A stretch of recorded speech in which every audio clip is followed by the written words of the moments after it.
All right, what's going on, my friends? Happy Friday. Welcome back to another Dividend Happy Hour episode 135. Started a few minutes early tonight, obviously. I was just kind of sitting here, just counting down the seconds, counting down the minutes till we went live. And I just thought, why don't we just start now? I think there was about 20 people waiting. So I was like, we've already got, I didn't want to keep you guys waiting any longer than I had to, I guess. So, yeah, thought we'd kick it off a little bit early. Let me just go through and just say what's up to everyone here in the chat. Looks like there's 42 of us here in the stream so far. We'll give it a couple minutes to let everyone else roll in.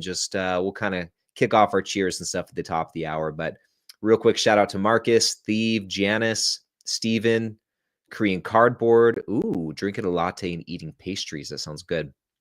Nice pickups too this week. Marcus says, we'll be having a drink and a cigar soon. That sounds awesome. What are you gonna drink tonight, Marcus? What are you gonna pair with that cigar? And I know nothing about cigars. I've maybe had two in my life. I enjoyed it. I just really enjoyed it. I really don't know much about them. Thomas, what's happening? Philip, good to see you. Haven't been here in a while, Philip says. And man, good to see you back. Hope things are going well. Life with Ro is here. Fast Eddie, Craig. Good morning from Thailand. There you go. Yeah, nice, fresh, crispy white tea. Yeah, timeless, man. Marin's here. Adam, what's going on, Adam? Joey V. Zay's first time joining live. That's awesome. It's awesome. Helm is here. What's up, Helm? Mike, what's going on? Paul, Lance. Ooh, classic. I feel like that's like the classic pairing with this cigar. Cigar and an old fashioned. Goes together like peanut butter and jelly. I love PB&J. Peanut butter and jelly sandwiches, fun fact, are hands down like probably one of my top 5 all-time favorite foods. I can never get sick of PB&Js. PB&Js, cheese quesadillas, burgers. My wife and I are having turkey burgers for dinner, which reminds me, I'll probably, and this is another reason I wanted to start early, I'll probably wrap the stream up a bit early tonight. Like we might go till about 5:40, 5:45, somewhere in that range.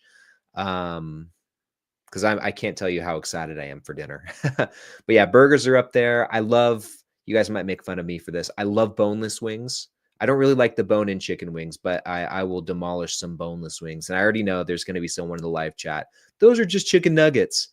Be that as it may, I don't necessarily disagree with that, but be that as it may, I think they're delicious and I love them. What else? Pizza, obviously, has got to be up there. I think I already said quesadillas. Street tacos. I love street tacos. It's just like meat, cilantro, onion, stuff like that. Those are a few of my favorite things. Jack Mack is in the building. What's up, Jack? Good to see you. Ooh, Adam, highlight of a Friday. Same for me, my friend. This is, and I say it every week, but this is something I look forward to every single week. And real quick, I do want to just shout out you guys. So yesterday I put out I'm sure a lot of you guys have already seen it, but I put out a video, a vlog, actually, the first time I've ever really done that on this channel. And I'll be honest, I was very nervous to publish that video. I was telling my wife, like, I actually was having second thoughts. I almost thought about not posting it because I thought, man, I feel like I'm going to get so many comments of people just not liking it or being like, just stick to stocks, dude. We don't care about any of this other stuff. And so I was really getting in my head about posting that video. But I've got to tell you guys, I've gotten more. Number one, I've gotten more comments on that video than a lot of my other ones recently. I think at this point, there's over 200. I think we're getting up to 220 or 230 comments on there. And every single one is just positive. So the reception was really good. And I was actually pleasantly surprised to hear a lot of you guys say, we want to see more of this stuff. We want to see more vlogs. And that made me feel really good. So I want to thank you guys for just all the support and for basically proving me wrong. Because I thought in terms of views, it wasn't that great, but the feedback that I got was fantastic on that video. So I want to thank you guys for all the support. In addition to the Dividend Happy Hour, that was one of the highlights of my week. Just seeing that video get much better reception than I was anticipating. I can't tell you how nervous I was to post that. And I shouldn't be. At the end of the day, it's just, it's just YouTube videos. It's not that serious. And there was nothing to lose by posting that video, but still, it's easy to get in your own head about these things. Let's see. BDC Addicted's got a good comment there. I'll save that one for later. Salts is hitting the gym. Nice. Bubble Chaser, good to see you. Scott, Steady Bull, what's happening? Pat's in the building. Sasam's here. What's going on? Lorena's here from New York. What's going on? Ooh, Korean cardboards. Peanut butter and strawberry preserves for me. That's awesome. Nice. Steve said, man, thank you for the super chat. I think it showed how you can have fun and build a future. Yeah, thank you so much for the super chat, by the way. I think so. It was fun to show something something different than just here at the desk. And don't get me wrong, I can do these videos all day long, but it's fun. It kind of I just had like this creative itch that I wanted to scratch in making that video, and it was a lot of fun to put together. So I was really happy to hear that all of you guys, at least all of you guys who watched the video, enjoyed it. So that made me feel good. And if you haven't seen that video yet, check it out. It's the most recent one that I posted. I put it out yesterday morning, and let me know your thoughts on it. Thomas has a good question about Pfizer, so we'll go through and save that one. Dalton wants to know about SCI. What is SCI? We'll take a look at that one. I've never heard of that company before, so we'll take a look at that. All right, guys. Well, yeah, Steven says do more vlogs. I will. I think maybe I'll do it. Maybe I'll do it once a month or so. That's kind of what I'm thinking. Just do a monthly vlog. And I think that'll be a good frequency. Ace, happy to join for the first time live. Always watching these 2 days later. Well, man, I'm happy to have you live. I hope you enjoy this one. And I'll hold off on saying what I'm about to say because it's about time to get into the spiel. It's 5:03. We're at the top of the hour. So, guys, why don't we officially kick this thing off the best way we know how? Grab whatever it is you're sipping on tonight. There we go. And real quick, good question from Liv about first-time home buyer. Lean Mean Dean Machine, what's happening? Charles, what's going on? But guys, grab whatever it is you're sipping on. Cheers. Here's to you guys. Thanks for tuning in to another, what's about to be another very fun Dividend happy hour. I hope you guys enjoy this one. I already have some great questions saved, so thank you for putting up your questions in the live chat. Here's to you guys, and also here's to the dividends, the pursuit of that sweet, sweet cash flow, which really is, at the end of the day, that's why we're all here. But nonetheless, here's to you guys. Cheers. Ooh, so good. We started buying the zero caffeine Coke Zeros, and I prefer it. I don't like drinking caffeine this late.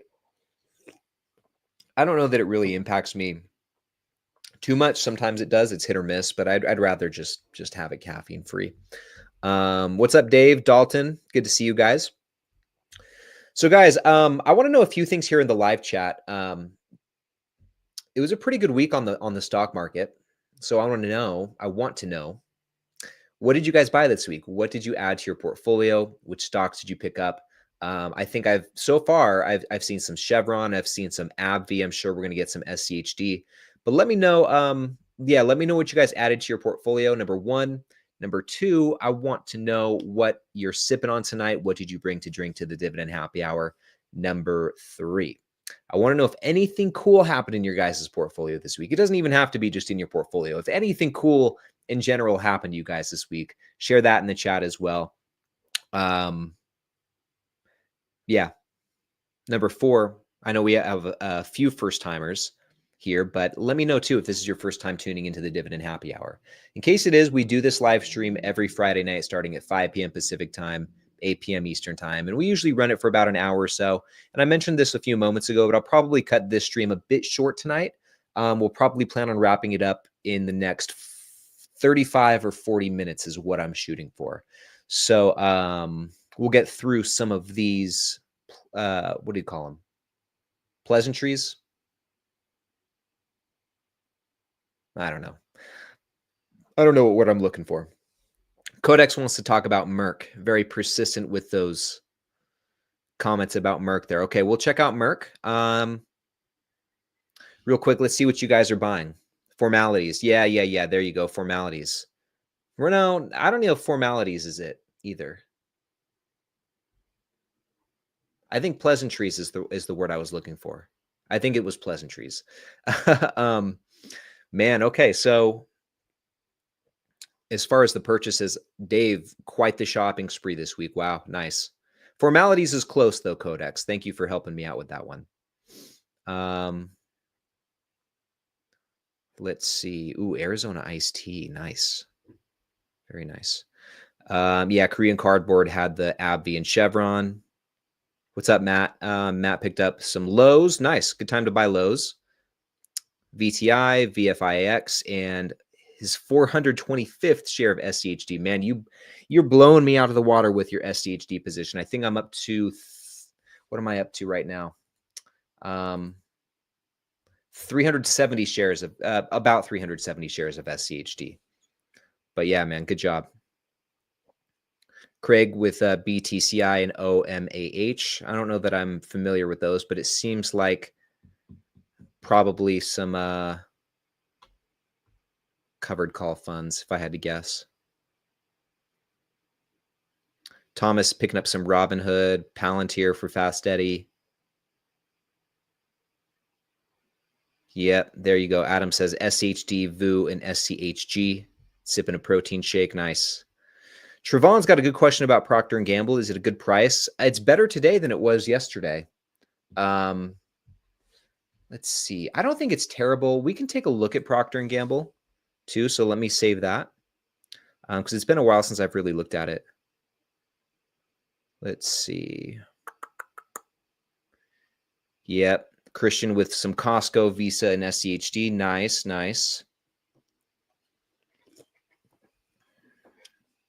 You guys might hear Peanut. He's right over here meowing at something. It's actually more like a chirp. It's kind of weird. I think he sees a bird outside the window. Oh, there we go. There's my better half, guys. My little senorita. We added 15 shares of SCHD in her account this week and 6 shares of SPLG. So, and she's at, I think, 41 shares total of SCHD, and I don't remember the SPLG count, but she had a nice little shopping spree this week. So with that, guys, why don't we jump over and get through some of these questions here? Alan says my dog's name is Peanut. Nice. You hear that, buddy? Did you hear it? Yeah, he sees a bird out there or something. I wish you guys could hear this. I don't think the mic's picking it up. Okay, so guys, let's go through some of these questions. And if you have any questions, any stocks you guys want to check out, drop them here in the live chat and we'll try and get to them. At this point, I have 6 saved questions and stocks to look at, stuff like that. So starting with this first one here from BDC Addicted, who says, have you ever considered ARCC, which is Ares Capital, as a third business development company holding of yours? Yeah, and this is a pretty easy question to answer. I've definitely considered the company. I think it's a great business development company. Definitely one of the better ones out there. But as far as it making its way into my portfolio, I don't see that happening anytime soon because I just don't feel like I need to own 3 different business development companies. I'm pretty comfortable and I'm pretty content with the 2 that I have, which are Main Street Capital Corporation and Blue Owl Capital Corporation. And I'll show you my positions real quick too.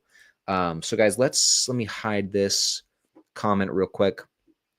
Tony's got a good question about, well, this one's actually, oops, sorry guys.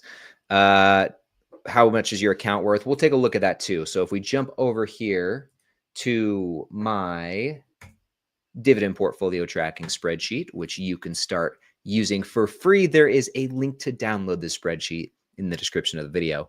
So Tony, my 2 combined accounts, my taxable account and my Roth IRA, we're sitting at about $92,000. The peak that I saw this account at was about 96, but with the pullback that we've been seeing so far this year, it's definitely taken a bit of a hit. So we're a bit we're a bit farther away from that 100K than we were earlier this year, but it's all good. We'll get there eventually. But going to my BDC position. So like I said, I have Main Street Capital Corporation. I have Blue Owl Capital Corporation. And I think they're about equal weightings. No, not even close. So Main Street makes up 4% of the taxable account. Blue Owl makes up about 2.5%. And I'm doing pretty well with both of them, including dividends. I'm up about 60% with Main Street. I'm up about 40% with Blue Owl. And I actually recently was adding a bit to Blue Owl. I think just in the month of April, maybe even going back towards the end of March. I think in total, I added about 14 different shares, not different shares, 14 shares total, which leaves me now with 130. And as far as the income these two positions are generating, with Blue Owl, we've got $193 coming in per year. With Main Street, it's a bit more, $216. So with these two combined, we're looking at about $410 of annual dividend income. So like I said, I don't really feel much of a need to add to, oops, sorry guys. I don't feel much of a need to add Ares Capital. Nothing against it. I just, I think I already have enough exposure to business development companies. So.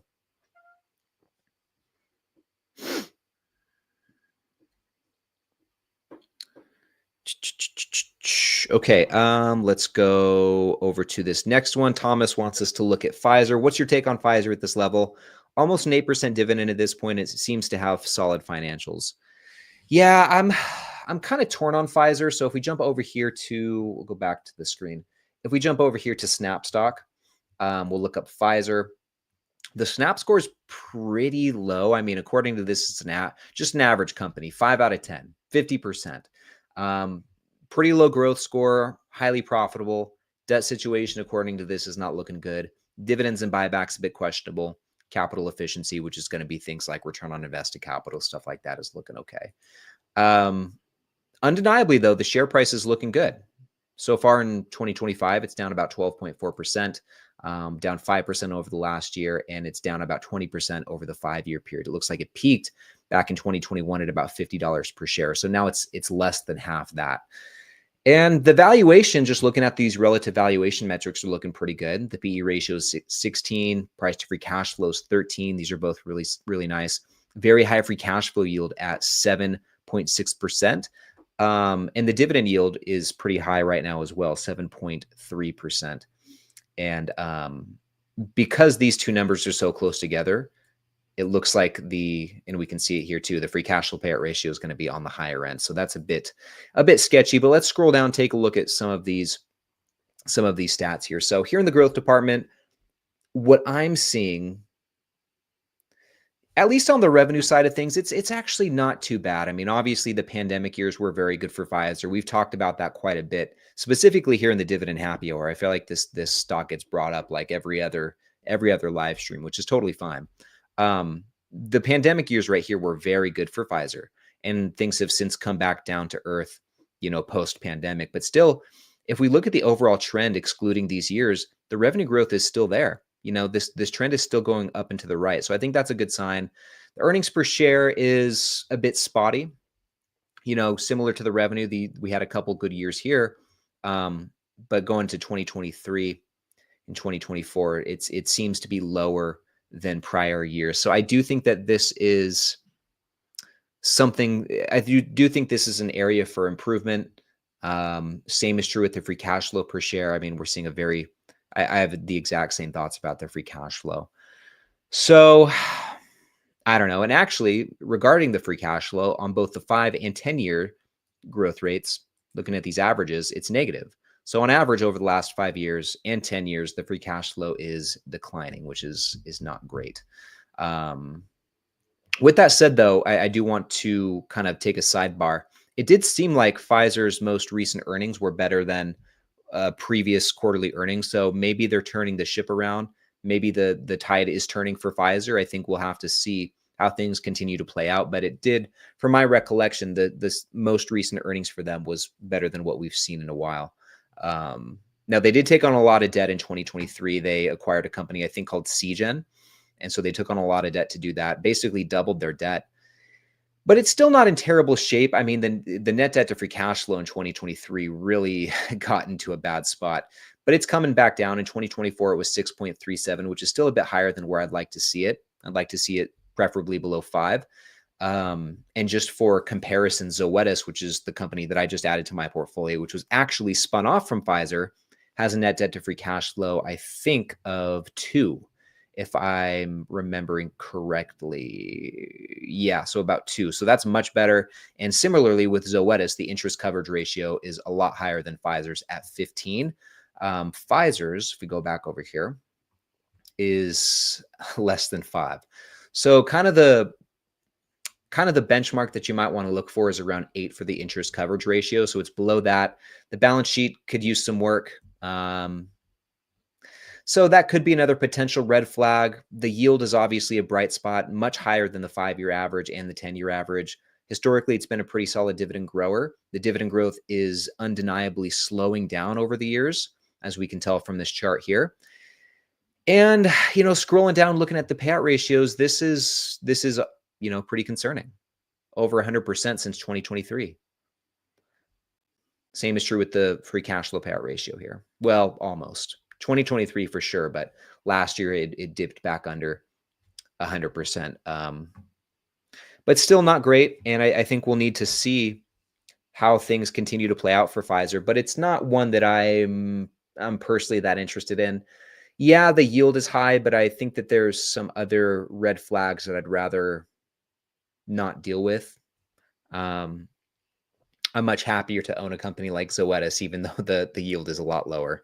So what do you guys think about Pfizer, though? Do you guys share the same opinion? Do you guys have a different opinion? What do you think about this company?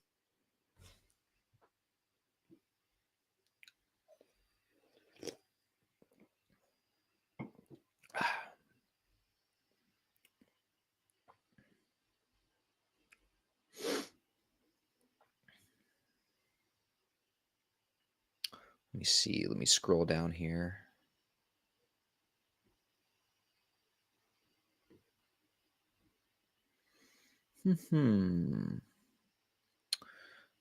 Stay away from Pfizer, says Matt.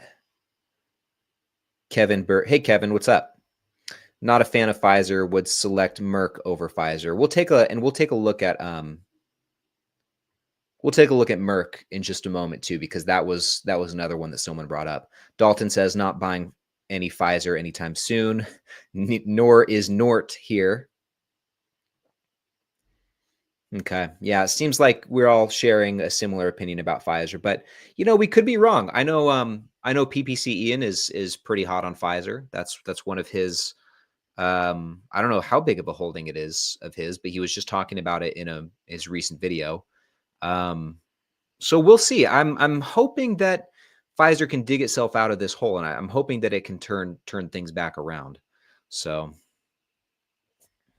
but anyway, let's jump back over to these other questions here. So while we're kind of on the subject, let's jump over to this one from Codex, who wants us to take a look at Merck. And I remember, man, I think it was maybe last month, talked about, I think Merck was in my, deeply discounted stocks to buy video for coming into this month. Maybe it was just a brief mention. I don't know. I've definitely talked about it recently. Maybe it was in a short. I really don't remember. On that note, guys, I'm actually going to be putting out that deeply discounted stocks video for the month of May tomorrow morning. So that'll be coming out bright and early. Definitely check it out. 3 good stocks in there for you guys to look at. So here with Merck, very big drop. Let's start with the 1 month period. Down about 6%. Okay. Year to date, down 16.5%. Okay, so it's making its way down. Over the last year, it's really, really taken a hit, down 35%. What about the 5-year? So 5-year, it's up about 26%, still not great. And it looks like the share price right now, 82.74, is about where it was at this time, not this time, but where it was at October 2022, so about 2.5 years ago. Wow. Wowee. So based on the price action, maybe not a bad time to consider Merck. These valuation metrics look pretty good. 12.3 for the PE, almost single digits for the price to free cash flow, very high earnings and free cash flow yields. We're getting a much higher snap score than what we saw with Pfizer a moment ago. So this one's actually an above average company. And it looks like everything's looking good. Growth, profitability's got a perfect score. Debt situation's not bad.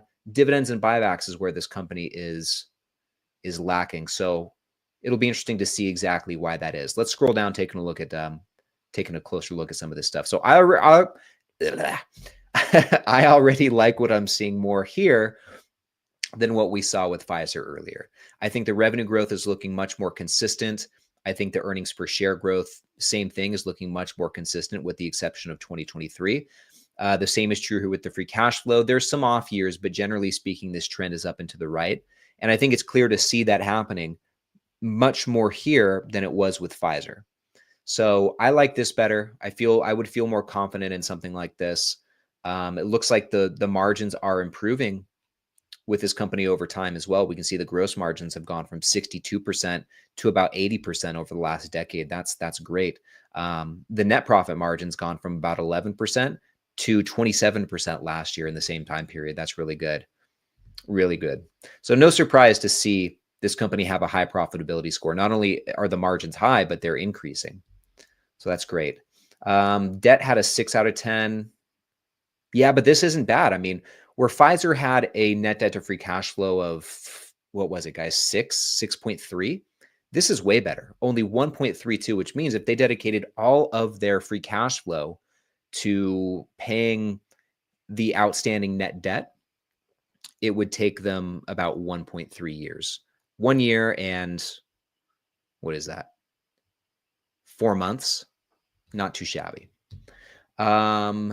Interest coverage, there doesn't look to be any interest coverage listed for 2024, which is probably why the debt score is only showing a 6, but I'm sure they have some interest coverage. It's just the data is not loading. The 5-year number, the 10-year number is a bit low, but the 5-year number looks pretty good, 9.4. So on average. Now scrolling down, this one was interesting, guys, right? The dividends and buybacks only has a 4 out of 10. So I wonder why that is. I know why it is. Okay. So where do we start here? Let's just start with the yield. Obviously, we're getting an above average yield, 3.77% in the trailing 12 months. Pretty nice dividend growth too. The 5-year growth rate, 7.16%.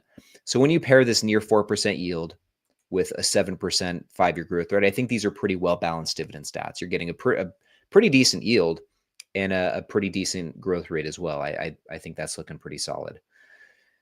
Now, as far as the dividend growth, what do we make of this here? What do we make of this? The 5-year, well, we know what the 5-year is, 7%. So I guess that's what we really should focus on. And I guess it's been spotty, right? 21 to 2023 weren't very good. 2024, not too bad. And then the pandemic years are 2019 and 2020, double digits. So I don't know. Let's see, once we get maybe this next year under our belt, let's see where this 5-year growth rate shakes out. Based on these numbers here, it's probably going to come in a bit lower than this right here, but we'll see what happens. And I think maybe where this lower score, this low-ish score, 2 areas this lowish score is coming from. I think number one is the 5-year average payout ratio right here, 454%. I think that's probably negatively impacting the score. So, and then also the shares outstanding, I think. Looks like they have come down, but over the last 5 years, they're actually issuing some shares. They have actually issued shares since 20. I mean, it's pretty even, so it's not like it's a huge deal. But I think those two metrics right there are bringing the score down a little bit. But still, I don't think any of that's very alarming. Even though the payout ratio right here was very high, which as we saw, the earnings per share was very low. And let's actually jump over to Seeking Alpha real quick, just to confirm that that data is accurate. Yeah. Okay. So yeah, looks like Seeking Alpha's got pretty similar data here. Okay. So I like Merck better. If I had to choose between the two, I would go with Merck over Pfizer. And I'd be surprised if you guys didn't feel the same. Let's see.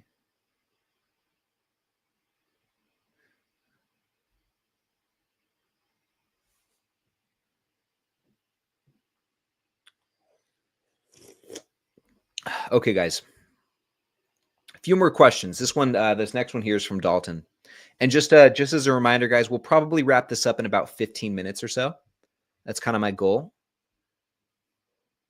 Have some dinner, ready for some turkey burgers tonight.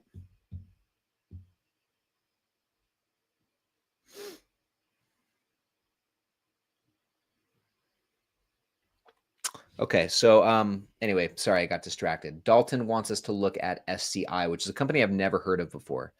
So when we look this up, let me first start by just seeing what they do. So let's go over here. Okay, consumer discretionary. Oh, interesting. Let's go over to their website.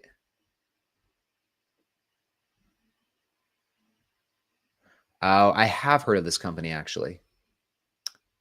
They are funeral homes, right?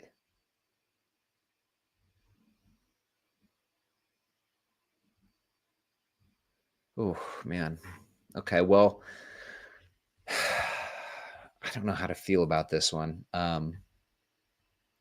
It's always in demand, I suppose.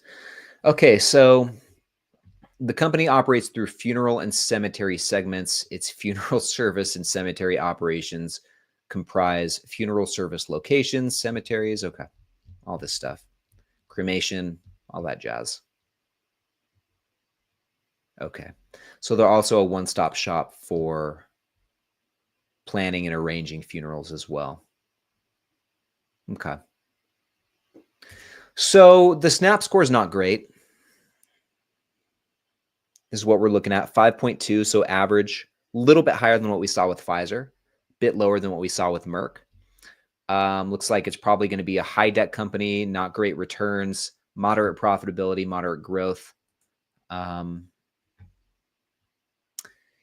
based on these valuation metrics too, I mean, not as nice looking. Lower free cash flow and earnings yields, higher PEs and price to free cash flows for a company that's probably seeing lower growth. I don't know that you'd want to pay more money for it. Well, maybe so. I don't know. Maybe when you consider that this, and I'm thinking out loud here, maybe when you consider the non-cyclicality of this business, maybe that gives you some extra points. I mean, we see similar things with other companies like Procter and Gamble. It's another one where you'll see a higher payout ratio or PE ratio, excuse me. So maybe it commands the premium just for that. Wow. Okay. So here's what I like right off the bat. Overall, the revenue growth is there. It's been slow, really slow since 2021. It looks like it's hardly budged. Yeah, pretty much. It's pretty much hardly budged. Same with the earnings per share since 2022. It's been very stagnant. This is still really good to see, though. The free cash flow growth has not skipped a beat. So for us dividend investors, that's really good to see. So I do like that. I guess it's not all bad. If we go down to the profitability, margins do look to be declining a little bit, but not to the point where it's alarming. It looks like more than anything, these were just higher margin years. So, 2023 and 2024 have kind of just been a return to what was before, and they're still a bit above, everything prior to 2020. So I think that's fine. Yeah, I think that the margins are probably fine.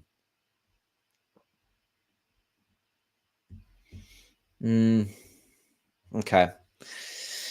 So debt's obviously increasing. The debt's growing on average by 7%, about 7% every year over the last 5 years. This is something you definitely want to keep an eye on.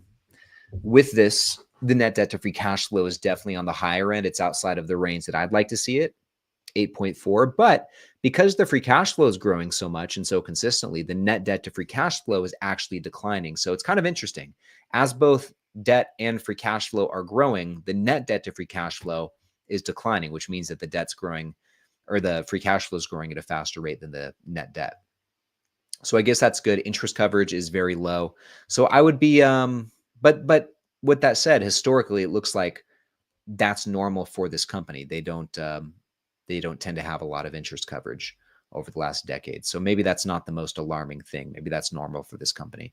I don't know, but you'll have to make the decision on whether or not you're okay with such low interest coverage, even though it might be normal for the company. Still, from the dividend standpoint, they seem to make it work. Low starting yield looks like about 1.5%.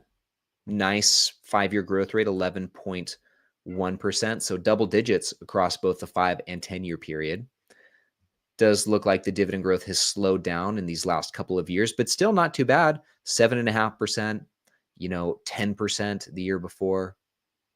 So I don't think that's too bad. I mean, they're buying back shares pretty consistently as well, so that's good to see.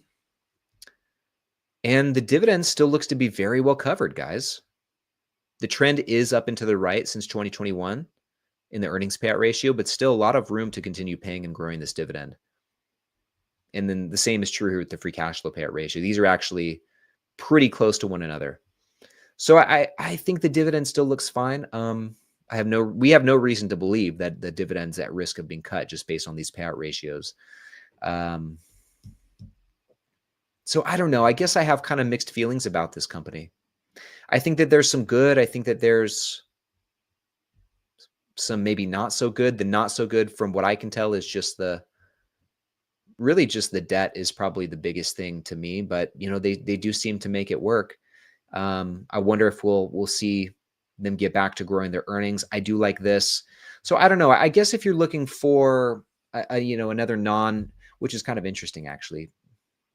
They call it a consumer cyclical, but I don't know. When thinking about it, I think of funerals and stuff like that as something that would be non-cyclical. So that's kind of surprising to see that.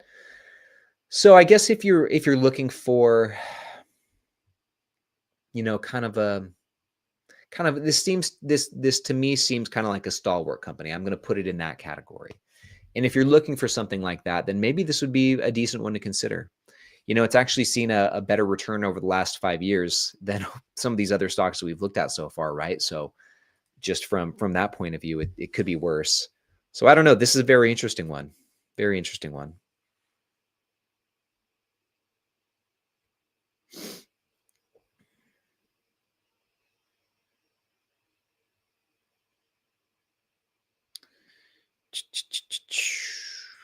Okay. So guys, few more minutes. We got 2 more questions to go through. I don't think this one will take too long. This one's from Liv, who says, a little off topic, but any tips for a first-time home buyer hoping to purchase by the end of this year or early next year? Thanks. Love the lives. That's a really good question. Let me think about it for a sec. And all of you homeowners out there, maybe share your tips for Liv here. I think this it'd be good to get your guys' feedback on this as well. So I would say that one of the biggest things, so my wife and I, we bought our home back at the end of September here in Vegas. And I would say that one thing, how do I say this? One thing that really helped us feel good about the decision and going through the process, because it's a big deal, right? Especially if it's your first time going through it. It seems like it's a huge thing because you're making it's a lot of dollars. It's a lot of dollars in that deal. And so it feels like it's a huge ordeal, and it is. And so I guess if there's one tip I would have, it would be to save more cash than you think you need, because things never work out the way that you expect them to. There's typically hiccups. There's typically unexpected things that pop up during the escrow process, maybe extra fees that you weren't aware of, or maybe the fees and closing costs and stuff like that were a bit more than you were anticipating. So I would say come into it with more money than you think you need. That's number one. And kind of on a similar note too, if you have, if you can, and it's so easy to crunch the numbers on a mortgage. They've got great online calculators that allow you to do that. When shopping for a home, make sure that it's probably best to not buy one that is super close to the top end of your budget. You want to give yourself some breathing room and some wiggle room. And in our case, when buying this home, we wanted to get ourselves in a situation where our monthly expenses owning our home were similar, or ideally less, but at least similar to our monthly expenses when we were renting. We didn't want to be so much more in over our heads financially every single month just from owning our home. And so I think that was a really good approach that we took in doing so, and it helped us not stress so much about this huge decision. So that's another thing that I would consider too.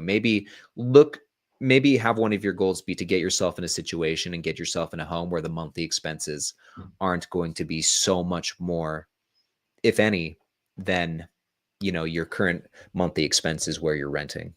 And I think there was one more. Third and final tip that I have for you, kind of going back to what I was saying a moment ago, things never work out the way that they're supposed to. There's always hiccups along the way. And so just know that the process likely will take longer than you anticipate it will going into it. Usually, if you're buying a home, a 30-day close is pretty standard or something like that, 4 weeks or something like that. But it's also not uncommon for that to be drawn out a bit longer. So don't stress out. Try your best not to stress out, and just know that things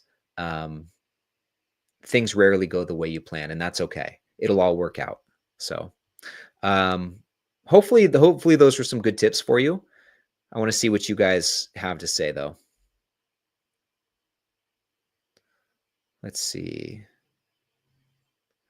Kazim says, I bought my condo last year. Yep. Zev says, buy a home with no HOA. And that may be easier said than done depending on where you live. Like here in Las Vegas, it's so difficult to find homes with no HOA. And the ones that don't have HOA oftentimes are in neighborhoods that you maybe don't want to be in. And in the neighborhood that we live in does have an HOA, but it's really not that bad. And you have to look at things holistically. You have to look at everything. Your mortgage, your insurance, your property taxes, and your HOA. You have to look at everything combined.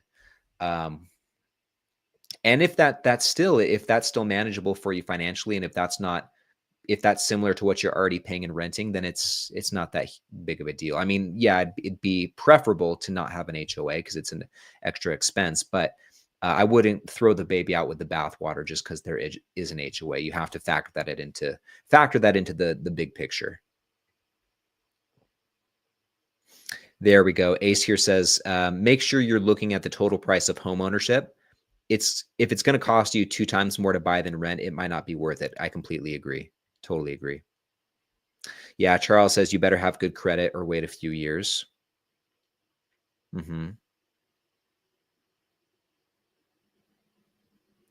Zay says renting is better for most people. Primary residence isn't an investment.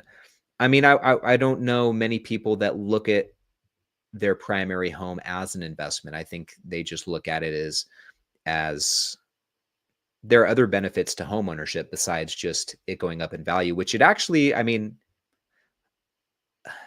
I actually don't know that I agree with this statement. And even what I'm just saying, I think that if you, just like stocks, if you hold on to them for a long period of time, if you plan to live in your home for an extended period of time, the chances of you not making money on that are, I think, low, and are lower as time goes on. But I don't know that I agree with the statement renting is better for most people. I think that's actually, for some reason or another, that's become a really common thing to say. It's become like this buzz phrase, and I have no idea why that is.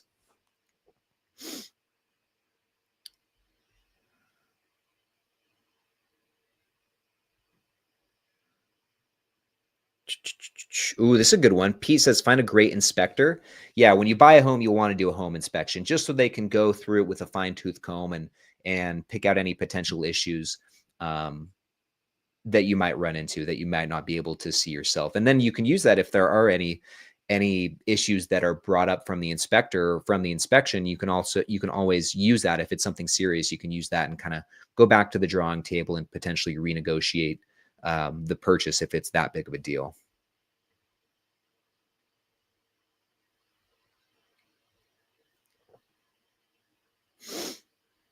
I almost think this is, Zay, I almost think this is rage baiting. And I'd be curious to know, like, are you a homeowner yourself?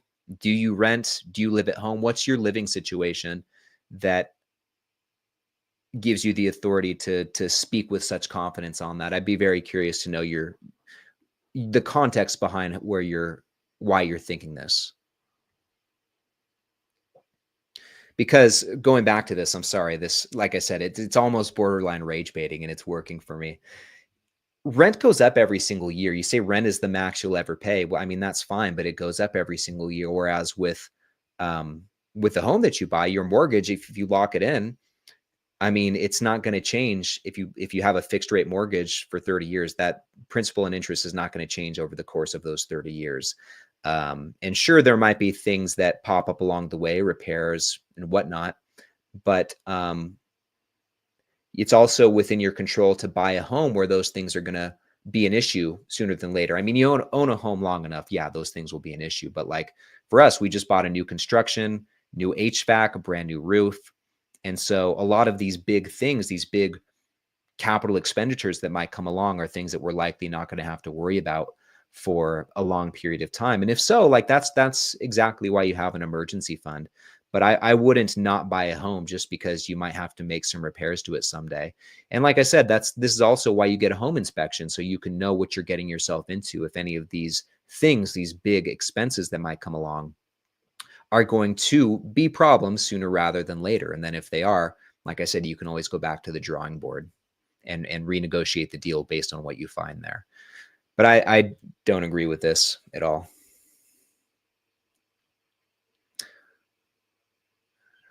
Refinance. Yeah, Tony, no. I mean, I would rather keep the equity in my house. I'd rather keep the equity in my house and just keep things how they are. I don't want to. I don't need to pull equity out of my home just to invest more in the market. I've got cash set aside for that, and at the same time, like I'm investing a consistent amount of cash every month. I'm not in a.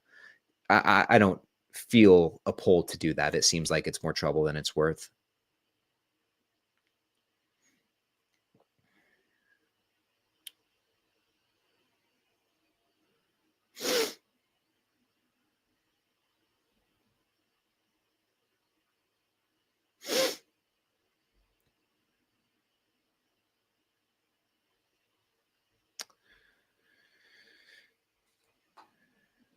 Okay, guys, we have one more question. Oh yeah, from Trevon. Is Procter and Gamble a good price? Okay, let's go through Procter and Gamble real quick, and then it is turkey burger time, guys.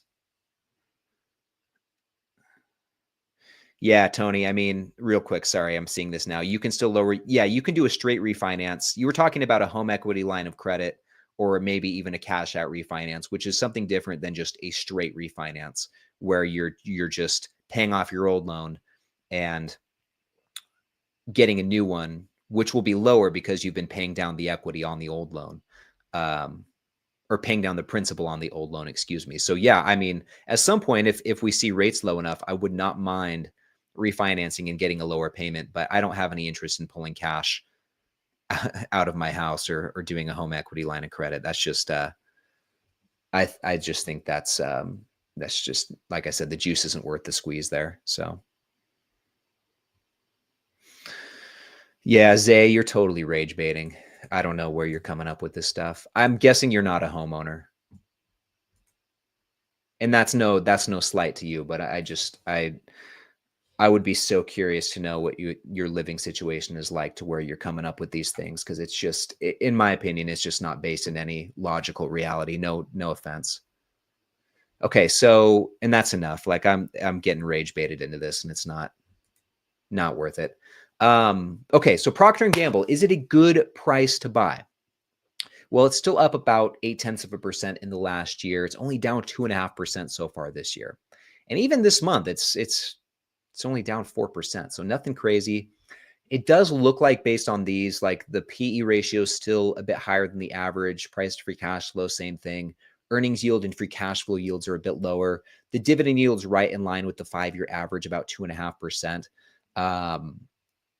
So, it doesn't look to be at any discernible discount from what I can tell. But then again, when is a company like Procter and Gamble ever at a discount? Kind of like we were seeing with SCI a few moments ago, which also had a PE ratio above 20, and I think a similar free cash flow yield. Maybe you're paying a bit more for the stability and the consistency that you get from a company like this.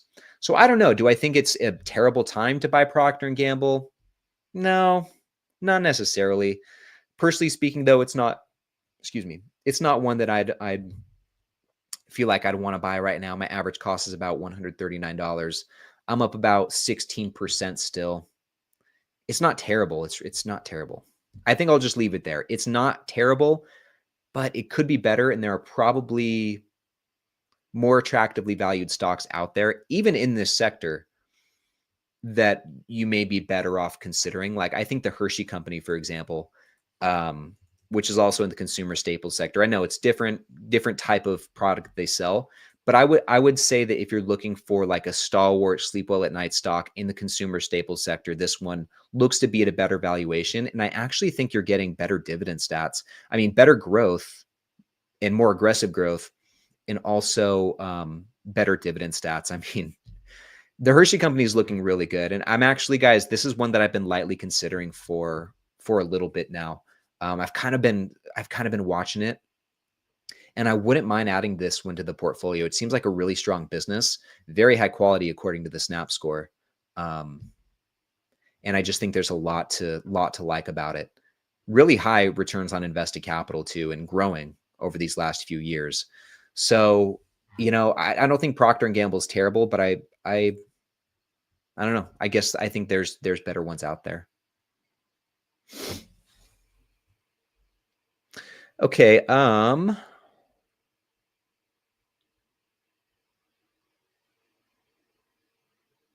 Let's see.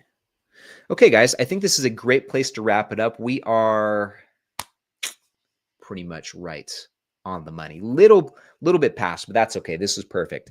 Last thing, Zay. Yeah, sorry, I didn't mean to. I didn't mean any disrespect or anything. And yeah, totally agree to disagree. And no matter what it is, I appreciate you sharing your opinion. So that's awesome. Thank you for doing that. And good convo, guys. Good stuff tonight, like Thomas said here. Codex, first time here. Cool. I didn't know this was your first time. So yeah, guys, we're gonna wrap it up. Fun stream. And what else? What do I have for you guys before we sign off? Like I said earlier, tomorrow I've got the 3 deeply discounted stocks for May coming out. That's going out bright and early. 3 solid companies on there.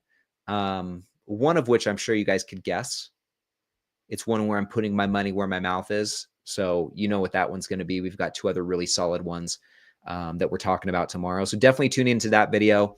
If you haven't seen it already, I'd love for you guys to check out the video that I put out yesterday, which was the first ever vlog. So I'd love for you guys to check that out, and let me know what you think about it in the comments too. I'd be curious to get your guys' take. But otherwise, that's all I got for you guys. Thank you so much for hanging out with me tonight. Thanks for tuning in, and it's another fun dividend happy hour, as they all are. And I hope you guys have a fantastic weekend, and I will see you in the next one.